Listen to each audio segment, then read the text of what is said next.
जिस अजीम हस्ती का हम जिक्र करने जमा हुए हैं, हजरत उस्मान गनी रदी अल्लाह तआला। कितनी अजीम हस्ती है, मगर शायद बहुत सौ को ये नहीं पता कि हजरत उस्मान गनी भी जो ईमान लाए हैं वो हजरत अबू बकर सिद्दीक की दावत पर ईमान लाए। यानी हजरत उस्मान गनी अपनी जिंदगी में जितनी भी नेकियां करेंगे, ये किए उन्होंने, उस सारी नेकियों का अजर भी जो है वो हजरत अबू बकर सिद्दीक रदी अल्लाह तआला को जाता है। बल्कि अशराए मुबशरा में से बताया जाता है 5 के करीब साहबा ऐसे हैं जो हजरत अबू बकर सिद्दीक रदी अल्लाह तआला की दावत पर ईमान लाए थे।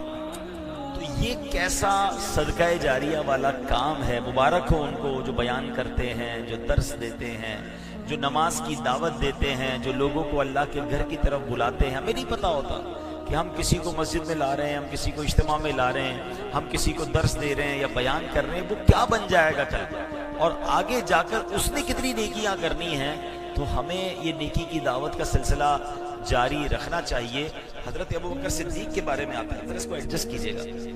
हजरत अबू बकर सिद्दीक रज़ी अल्लाह तआला के बारे में आता है, थोड़ा टाइट हो जाए। हजरत अबू बकर सिद्दीक रज़ी अल्लाह तआला के बारे में आता है कि आप जिस दिन ईमान लाए ना, आप जिस दिन ईमान लाए उसी दिन से ही आपने इस्लाम की दावत देना शुरू कर दी। यानी एक दिन भी इंतजार नहीं किया। सुभान अल्लाह। हालांकि देखिए आज हम जिक्र करने जमा हुए हजरत उस्मान गनी का, मगर चूंकि फैजान सिद्दीक अकबर मस्जिद है तो हमें अंदाजा हो कि क्या कमाल की पर्सनैलिटी थी और उन्होंने कितने शानदार अंदाज में दीन की खिदमत की। और उन्हीं की दावत पर जिस अजीम हस्ती ने इस्लाम कबूल किया, जिसको बाद में दुनिया जुन्नूरैन, 2 नूर वाला कहती, हजरत उस्मान गनी जिनका हम जिक्र करने जमा हुए हैं, अल्लाह इन अजीम हस्तियों के मज़ारात पर करोड़ों रहमतों की बारिश नाजिल फरमाए और हम सबको इनके फयूज़ो बरक़ात से माला माल फरमाए। दुरूद पाक पढ़ने के बेशुमार फ़ज़ाइल व बरक़ात हैं। मेरे आका मदीने वाले मुस्तफ़ा सल्लल्लाहु अलैहि वसल्लम फरमाते हैं, बल्कि मैं जब आज गौर कर रहा था कि दुरूद पाक की कौन सी फजीलत बयान करनी है, तो गर्मी के दिन हैं, हर थोड़ी देर बाद प्यास लगती है। सुबह कपड़े पहने तो शाम तक कपड़ों का वो हाल हो जाता है कि दोबारा चेंज करना पड़ता है, पसीना पसीना हो रहे हैं। अब ये पाकिस्तान की कराची की गर्मी है, 40-45 डिग्री में हमारी बस हो जाती है। क़यामत के दिन कैसी गर्मी होगी। और उस दिन पानी किसको मिलेगा, पानी होगा कौन सा अवेलेबल? एक ही पानी अवेलेबल होगा on the day of judgement, और वो होगा हौज़े कौसर। अच्छा, फिर कमाल यह है कि हौज़े कौसर पानी ऐसा है कि कोई एक बार उससे पी लेगा, उसको फिर कभी भी प्यास ही नहीं लगेगी। आज तो पानी पीते फिर प्यास लगती है, फिर पानी की जरूरत पड़ती है, प्यास बुझती ही नहीं है। लेकिन कयामत का दिन शदीद गर्मी, और वो हौज कैसा है? शरबतन हनी अतम मरीआ ला नज़माउ बअदहु अबदा। एक बार उस शरबत से कोई पानी पी लेगा, सुभान अल्लाह, उसे फिर कभी प्यास नहीं लगेगी। मगर करोड़ों मुसलमान, सभी को पानी चाहिए होगा, है? अब वहां भी कोई प्रायोरिटी लाइन है, वहां भी कोई जल्दी मिलने की उम्मीद है। तो सरकार दो आलम अलैहिस्सलाम ने खुद फरमाया कि मेरे हौज़े कौसर पर, हदीस का खुलासा है, कुछ गिरोह आएंगे जिन्हें मैं कसरत दुरूद की वजह से ही पहचानूंगा। यानी उनके चेहरों से पता चल जाएगा नबी पाक को कि ये कसरत से दुरूद पढ़ने वाले हैं। तो नबी पाक अपने हाथों से उन्हें जामे कौसर अता फरमाए। क्या बात है! दुरूद पाक कयामत के दिन भी राहत का सामान बनेगा। तो ऐ मेरे प्यारे इस्लामी भाइयों, जितना हो सके कसरत से दुरूद पाक पढ़ते रहा करें। चलते फिरते उठते बैठते आदत बनाएं, तस्बीह साथ रखें। मौका मिले दुरूद पाक पढ़ना शुरू कर दें, वॉक करें, दुरूद पाक पढ़ना शुरू कर दें। आप अगर करते जाएंगे ना तो इंशाल्लाह आदत भी बन जाएगी, और इसके बेनिफिट सिर्फ आखिरत में नहीं है। दुरूद पाक पढ़ने की बरकतें अल्हम्दुलिल्लाह हमें दुनिया में भी नसीब होंगी, और होती हैं अल्हम्दुलिल्लाह। अल्लाह पाक मुझे और आपको कसरत से दुरूद पाक पढ़ने की तौफीक अता फरमाए। सल्लू अलल हबीब सल्लल्लाहु तआला अला मुहम्मद सल्लल्लाहु अलैहि वसल्लम। प्यारे इस्लामी भाइयों, ग़ज़वा तबूक का मौका था। सरकार दो आलम अलैहिस्सलाम के साथ सहाबाए किराम का लश्कर सफर पर रवां दवा था, एक मकाम पर बहुत मुश्किल पेश आई। खाने पीने की अशियां कम हो गई और शदीद गर्मी है, भूख है, प्यास है। इस हालत में सहाबा किराम के चेहरे पर बड़ी अफसुर्दगी थी कि सफर भी है, खाना भी नहीं, और अरब शरीफ की गर्मी है। और जो मुनाफिकीन थे वो जब सहाबा को तकलीफ में देख रहे थे वो इंजॉय कर रहे थे, दिल ही दिल में खुश हो रहे थे कि मुसलमानों पर कितना टफ टाइम आया है। अब नबी पाक अलैहिस्सलाम ने जब सहाबा का ये हाल देखा, ये कैफियत देखी, तो सरकार दो आलम अलैहिस्सलाम ने खुशखबरी दी कि अल्लाह पाक की कसम, सूरज गुरूब होने से पहले अल्लाह तुम्हारे लिए रिस्क का इंतजाम फरमा देगा। प्यारे आका ने आगे आगे की खबर, गैब की खबर देते हुए फरमाया कि घबराओ नहीं, अल्लाह की कसम खाई, गुरूब आफ्ताब से पहले पहले रिस्क का इंतजाम हो जाएगा। अब हजरत उस्मान गनी लश्कर में ही मौजूद थे। उन्होंने जब ये मामला सुना तो सुभान अल्लाह, ईसार का जज्बा, अल्लाह की राह में खर्च करने का जज्बा, मुसलमानों की मदद करने का ऐसा जज्बा था, आपने फौरन इंतजाम करना शुरू किया। आपने गल्ले से भरे हुए 7 ऊंट खरीदे, यानी आज के जमाने में समझाऊं कि 7 ट्रक हैं फूड स्टफ के, अनाज के भरे हुए को खरीद ले, तो 7 गल्ले से भरे हुए ऊंट खरीदे और नबी पाक अलैहिस्सलाम की खिदमत में पेश किए। सहाबा किराम ने जब ये ऊंट देखे तो बड़े खुश हो गए। दूसरी तरफ मुनाफिकों के चेहरे गमगीन हो गए। तो नबी पाक अलैहिस्सलाम की बारगाह में जब वो 7 ऊंट पेश किए गए तो आपने फरमाया ये क्या है, किसकी तरफ से है? अर्ज किया गया या रसूल अल्लाह सल्लल्लाहु अलैहि वसल्लम, उस्मान गनी ने आपकी खिदमत में तोहफा भेजा है। अल्लाह अकबर। नबी पाक ने ये बात सुनी तो इस कदर खुश हुए हजरत उस्मान गनी से कि अपने दोनों हाथ उठाए, हाथ इतने उठाए कि सुभान अल्लाह, सर मुबारक से भी ऊपर हाथ हो गए।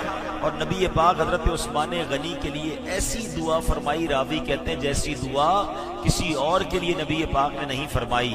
और एक रिवायत में है कि नबी पाक ने दुआ की, ऐ अल्लाह पाक, मैं उस्मान से राजी हूं, तू भी उससे राजी हो जा। हाय हाय हाय, नबी पाक के जुमले सुन लेना, ऐ अल्लाह मैं उस्मान से राजी हूं, तू भी उससे राजी हो जा। और हजरत अबू सईद खुदरी रदी अल्लाह तआला अन्हु फरमाते हैं कि मैंने नबी पाक अलैहिस्सलाम को देखा कि नबी पाक रात भर हजरत उस्मान गनी के लिए दुआ करते रहे, ऐ अल्लाह मैं उस्मान से राजी हूं, तू भी उससे राजी हो जा। हजरत उस्मान गनी रदी अल्लाह तआला की किस्मत पर हमारी जान कुर्बान। कैसे प्यारे अल्फाज हैं जिससे अल्लाह के हबीब राजी हो जाएं। और फिर अल्लाह से अर्ज कर दें, हबीबुल्लाह अल्लाह रब्बुल आलमीन से अर्ज कर रहे हैं, रहमतुल लिल आलमीन रब्बुल आलमीन से अर्ज कर रहे हैं कि मौला मैं उस्मान से राजी हूं, मेरे मौला तू भी उनसे राजी हो जाए। और जिससे अल्लाह के नबी राजी हो जाए, फिर रब ने क्यों राजी नहीं होना है? खुदा की रिजा चाहते हैं दो आलम। आला हज़रत लिखते हैं ना, खुदा की रिजा चाहते हैं दो आलम, और खुदा चाहता है रिजाए मोहम्मद सल्लल्लाहु अलैहि वसल्लम। और एक बात याद रखिए, अल्लाह की रिजा जिससे इसको मिल जाए ना, इससे बढ़कर कोई इनाम नहीं है। जिंदगी का टारगेट हमारा क्या होना चाहिए कि अल्लाह राजी हो जाए। इमाम गजाली रहमतुल्लाह तआला अलैह फरमाते हैं कि आखिरत में अल्लाह पाक की तरफ से अहले जन्नत को जो सबसे बड़ा इनाम मिलेगा वो अल्लाह पाक की रिजा है। याद रखिए, रब राजी हो गया तो सब राजी हो गया। तो हमें टारगेट क्या करना है कि अल्लाह राजी हो जाए। और सुभान अल्लाह, जिससे अल्लाह के हबीब राजी हो जाए अल्लाह भी उससे राजी हो जाता है। हज़रत उस्मान गनी की किस्मत तो देखें कि नबी पाक अलैहिस्सलाम रात भर दुआ कर रहे हैं, अल्लाह मैं उस्मान से राजी हूँ, तू भी उससे राजी हो जा। हम अल्लाह से दुआ करते हैं कि मेरे मौला तू भी हमसे राजी हो जा, और हज़रत उस्मान गनी के सदके रसूल पाक अलैहिस्सलाम को भी हमसे राजी फरमा दे। अल्लाह से क्या प्यार है उस्मान गनी का, अल्लाह से क्या प्यार है उस्मान गनी का, महबूबे खुदा यार है उस्मान गनी का, गर्मी पे ये बाजार है उस्मान गनी का, अल्लाह खरीदार है उस्मान गनी का। ऐ मेरे प्यारे इस्लामी भाइयों, अब हज़रत उस्मान गनी का एक मुख्तसर तारुफ सुन ले, एक शॉर्ट बायोग्राफी हमें पता होनी चाहिए कि हज़रत उस्मान गनी रदी अल्लाह तआला अन्हु अजीम सहाबी रसूल हैं।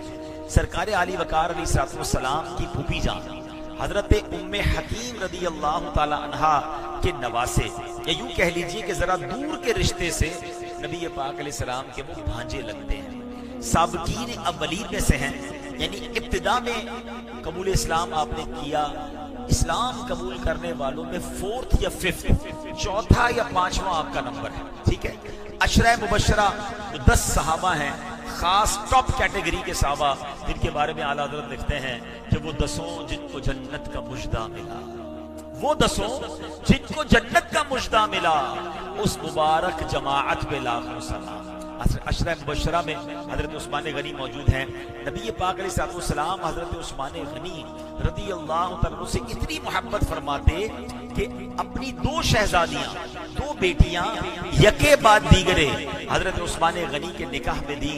सुभान अल्लाह, आप जरा गौर करें ये किस कदर मोहब्बत और भरोसे की बात है। ऐसा कई बार होता है कि हम अपने बच्चियों की शादियां करते हैं। मैं उन वालिदैन से बात करूंगा या खालिद ऐसे वालिद मौजूद होंगे जिनके घर में बच्चियां हैं। बाप के लिए सबसे बड़ा मुश्किल मरहला ये होता है कि अपने दिल से एक कली को जुदा करना है और अब किसी के हाथ में देना है। बेशक कितनी ही कोशिश क्यों ना कर लें, लेकिन असल मामला कब खुलता है कि जब बच्ची की शादी हो जाए, घर पहुंचे और वहां जाकर पता चलता है कि वो लोग कैसे हैं। अगर हजरत उस्मान गनी से मोहब्बत और भरोसा देखें कि एक बेटी का निकाह हुआ, बरसों उन्होंने गुजारे, उनका विसाल हो गया, नबी पाक ने अपनी दूसरी बेटी हजरत उस्मान गनी के निकाह में, बल्कि प्यारे आका का वो अजीम फरमान कि अगर मेरी 100 बेटियां होती और उनमें से एक की वफात होती तो मैं दूसरी उस्मान के निकाह में देता, उसका इंतकाल होता तो तीसरी उस्मान के निकाह में देता, यहां तक कि मैं अपनी 100 की 100 बेटियां हजरत उस्मान गनी के निकाह में देता था। कैसी शख्सियत होंगे, कैसा नबी पाक का उन पर भरोसा और इत्मीनान होगा।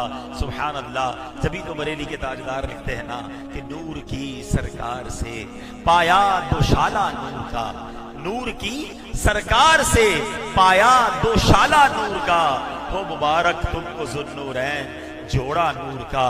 मौला अली शेर खुदा करमल्लाहु तआला वजहुल करीम से हज़रत उस्मान गनी के बारे में सवाल हुआ। ये सहाबाए किराम आपस में किस कदर कनेक्टेड थे और कितनी मोहब्बत थी, थोड़ा ईगो कम कर लीजिए, किस कदर मोहब्बत थी और कैसे कनेक्टेड थे कि उन्हें फरिश्ते ज़ुन्नूरैन कहते हैं। हज़रत मौला अली क्या फरमाते हैं कि उस्मान वो हैं कि उन्हें फरिश्ते ज़ुन्नूरैन कहते हैं।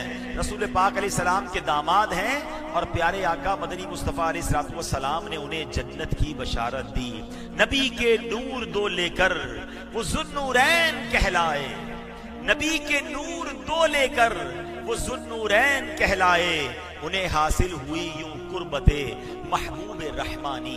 अब यहाँ एक बात समझनी है, एक अकीदे की बात है। आप दुनिया में कहीं भी ट्रेवल करें, अफ्रीकन से मुलाकात हो जाए, अरबी से मुलाकात हो जाए, अमेरिकन से मुलाकात हो जाए, एशिया वाले हों, यूरोप वाले हों, मुसलमान हैं, आप उनसे पूछिए ज़ुन्नूरैन किसको कहा जाता है, आपको पूरी दुनिया में जवाब मिलेगा कि ज़ुन्नूरैन दुनिया में एक ही हस्ती है, हजरत उस्मान गनी रज़ी अल्लाह ताला। एक और बड़ी यूनिक बात आपको बताऊं, पूरी दुनिया में हजरत आदम अलैहिस्सलाम से लेकर आज तक, बल्कि कयामत तक, कोई भी ऐसा शख्स नहीं है जिसके निकाह में किसी एक नबी की 2 बेटियां आई। यानी ये यूनिकनेस है हजरत उस्मान गनी की, ऑल यूनिवर्स, पूरी दुनिया में ये अकेले हजरत उस्मान गनी है कि सिर्फ नबी की नहीं बल्कि सबसे आखिरी नबी जनाब रहमतुल लिल आलमीन अलैहिस्सलाम की 2 शहजादियां आपके निकाह में आई। तो मतलब क्या हुआ कि हजरत उस्मान गनी की ज़ुन्नूरैन है, सारी दुनिया कहती है। ज़ुन्नूरैन का मतलब क्या है? 2 नूर वाला। रिपीट कीजिएगा, क्या है? 2 नूर वाला। ब्यूटीफुल। अच्छा, 2 नूर वाले क्यों हैं? क्योंकि नबी पाक की 2 बेटियां उनके निकाह में आई। अब ये वो लोग सोचें कि जो नबी पाक नूर हैं या नहीं है, उस पर डिबेट कर रहे होते हैं, वो भी ज़ुन्नूरैन हजरत उस्मान गनी को कह रहे होते हैं। तो अजीब सी बात है कि जिसकी बेटियां किसी के निकाह में आ जाए वो नूर वाला हो जाए, तो नबी पाक के नूर वाले होने में क्या शक होता है? तो हमारा जो यकीदा है ये लफ्ज़ ज़ुन्नूरैन से ही साबित हो रहा है। सुभान अल्लाह, नूर वाला आया है, नूर लेकर आया है, सारे आलम में ये देखो कैसा नूर छाया है। हजरत उस्मान गनी, हजरत उमर फारूक रज़ी अल्लाह तआला की शहादत के बाद मुसलमानों की अक्सरियत राय से आप खलीफा बने। 12 साल तक आप खलीफा रहे। 18 ज़ुल्हिज्जा 35 सने हिजरी में भूखे प्यासे रहकर निहायत मजलूमी के साथ आप शहीद किए गए। अल्लाह करीम हजरत उस्मान गनी के मज़ार पर करोड़ों रहमतों की बारिश नाजिल फरमाए। सहाबा इकराम के बारे में एक नारा बार बार दावत इस्लामी के माहौल में सुनते हैं, हर सहाबी नबी जन्नती जन्नती। बाज़ औक़ात कुछ लोगों को कंफ्यूजन हो जाती है कि जन्नती होने की गारंटी हम कैसे दे सकते हैं? अंबिया तो चले मासूम हैं, सहाबी जन्नती हैं और सारे जन्नती हैं। तो आज कुरान करीम से इसकी जरा दलाइल सुन लें। अल्लाह करीम कुरान मजीद में इरशाद फरमाता है, वकुल्लम वअदल्लाहुल हुस्ना। आसान तर्जुमा कुरान कंजुल इरफान, उन सब से अल्लाह जन्नत का वादा फरमा चुका। अल्लाह ने उनसे हुस्ना का वादा फरमाया है, और जिनको हुस्ना अता फरमाया उनको क्या मिलेगा? अल्लाह ने एक और आयत में उसको बहुत खूबसूरत अंदाज में कुछ आयतों में इरशाद फरमाया। इरशाद होता है, इन्नल लदीना सबक़त लहुम मिन्नल हुस्ना उलाइका अन्हा मुबअदून ला यस्मऊन हसीसहा वहुम फी मश्तहत अनफुसुहुम खालिदून ला यहज़ुनुहुमुल फ़ज़अुल अकबर व ततलक़्क़ाहुमुल मलाइका हाज़ा यौमुकुमुल लज़ी कुन्तुम तुअदून। आसान तर्जुमा कुरान कंजुल इरफान, जिनके लिए, अब हुस्ना की डेफिनेशन आ रही है, जिनके लिए हमारा भलाई का वादा पहले से हो चुका है, वो जहन्नम से दूर रखे जाएंगे। इनाम गिनते जाइएगा। नंबर 1, जहन्नम से दूर रखे जाएंगे। वो उसकी हल्की सी आवाज भी नहीं सुनेंगे और अपनी दिल पसंद नेमतों में हमेशा रहेंगे। उन्हें सबसे बड़ी घबराहट गमगीन न करेगी और फरिश्ते उनका इस्तकबाल करेंगे कि ये तुम्हारा वो दिन है जिनका तुमसे वादा किया गया था, जिसका तुमसे वादा किया जाता था। अब मेरे प्यारे इस्लामी भाइयों, समझ ये आ रही है कुरान की आयतों से, क्या समझ आ रहा है कि अल्लाह पाक ने जिनसे हुस्ना का वादा किया वो सहाबाए किराम हैं। उनको 5 इनामात अता होंगे। नंबर 1, वो जहन्नम से दूर रखे जाएंगे, जहन्नम की भनक भी ना पड़ेगी, इतना दूर होंगे। नंबर 3, वो अपनी मन मानती मुरादों में हमेशा रहेंगे। नंबर 4, कयामत का वाले दिन की बड़ी घबराहट से वो अमन में रहेंगे, कोई खौफ नहीं होगा। और नंबर 5, फरिश्ते उनका इस्तकबाल करते हुए कहेंगे, ये वो दिन है जिसका तुमसे वादा किया गया था। तो सहाबा इकराम की ये शान है। तो हर सहाबी के बारे में हमारे जहन में ऑलवेज पॉजिटिव थिंकिंग आनी चाहिए। कुछ लोग बदकिस्मती से कुछ न कुछ सहाबा के बारे में नेगेटिव बात करते हैं। अरे जिनसे रब ने जन्नत का वादा फरमा लिया, हम कौन होते हैं उनके बारे में बात करने वाले? उलमा इकराम बड़ी ही, जिसको कहना हसास बात फरमाते हैं, बड़ी जिसको कहेंगे सेंसिटिव बात है कि सहाबा किराम पर एतराज दरअसल रसूल पाक अलैहिस्सलाम की तरबियत पर एतराज है। आप किसी के स्टूडेंट पर एतराज करें तो क्या होगा कि यार तुम्हारी ऐसी तरबियत की तुम्हारे उस्ताद ने, तो ये एक्चुअली तरबियत पर जब एतराज होगी तो उस्ताद पर एतराज होगा। अरे जिनको सोहबत मुस्तफा मिली है, और खुद रसूल पाक अलैहिस्सलाम फरमाते हैं, नबी पाक ने ये नहीं फरमाया कि ये जो मेरे सामने सहाबा हैं ये जनाब तारों की मानिंद है, या ये फरमाया कि असहाबे बदर तारों की मानिंद है, या ये फरमाया कि इस साल से इस साल के दरमियान के मेरे सहाबा सितारों की मानिंद है। नहीं, नबी पाक ने मुतलकन इरशाद फरमाया, असहाबी कन नुजूम, मेरे सहाबा सितारों की मानिंद है। और डिफाइन क्या किया, फबी अय्यिहिम इक्तदैतुम इह्तदैतुम, इनमें से जिनकी भी पैरवी करोगे तुम कामयाब हो जाओगे। अल्लाहु अकबर, ये कैसा वास्ट ऐलान है, कितना वाज़े ऐलान है। ईच एंड एवरी सहाबी जो है उसकी पैरवी की जाए। किसी भी सहाबी की पैरवी करोगे तुम कामयाब हो जाओगे, तुम फलाह पा जाओगे। अल्लाहु अकबर। तो हर सहाबी रसूल से हमें मोहब्बत और प्यार और अकीदत होनी चाहिए। और हमें सहाबा से प्यार क्यों है? हमें रसूल पाक की वजह से उनसे प्यार है कि वो मेरे आका के साथी हैं और नबी पाक उनसे मोहब्बत फरमाते। बल्कि हदीसों में ये इरशाद मिलता है जिसका मजमून है कि मेरे बाद मेरे सहाबा के लिए बुरा कहने से अपनी जबानों को रोकना है, मेरे बाद मेरे सहाबा के बारे में बुरी बात नहीं करनी है। ये वाज़ेह हदीसें मौजूद हैं। तो ऑलवेज बी पॉजिटिव अबाउट सहाबाए किराम। और बिल्कुल इसी तरह अहले बैत अतहार, सुभान अल्लाह, वो भी हमारे ईमान के इमाम हैं, उनसे मोहब्बत भी हमारे ईमान के लिए जरूरी है। और नबी पाक अलैहिस्सलाम ने अपनी आल के बारे में फरमाया कि इस हदीस पाक का खुलासा है कि मेरी आल मेरी उम्मत के लिए कश्ती ये नूह की मानिंद है, यानी जो इस कश्ती में सवार हुआ था, हजरत नूह की कश्ती में जो लोग सवार हुए वही पार लगे ना, बाकी तो गर्क हो गए। तो फरमाया जो कश्ती ये नूह में सवार हुआ वो पार लग जाएगा। अल्लाह अकबर। अब जरा गौर कीजिए, सहाबा के बारे में क्या फरमाया? वो सितारे हैं। और अपनी आल के बारे में क्या फरमाया? वो कश्ती है। अल्लाह अकबर। बरेली के ताजदार इमाम इश्क व मोहब्बत की नजर कैसी है हदीस पाक पर, एक ही शेर में अहले सुन्नत का अकीदा भी वाजे कर दिया। आज हर तरह का बंदा आपको सोशल मीडिया पे मिलेगा, कुछ लोग सिर्फ सहाबा की बात करेंगे और मादअल्लाह अहले बैत के बारे में माइनस बातें करेंगे। कुछ लोग अहले बैत की शान तो बड़ी खूब बयान करेंगे मगर सहाबा के बारे में उल्टी सीधी बातें कर रहे होंगे। नहीं नहीं, हमारा अकीदा यह है, जिस तरह दोनों आंखें जरूरी हैं, हमारे सहाबा और अहले बैत हमारी दोनों आंखें हैं। ये हमारे दिल के टुकड़े हैं, हमारे इमाम हैं, सबसे हमें प्यार है और यही अल्हम्दुलिल्लाह ईमान का तकाजा है।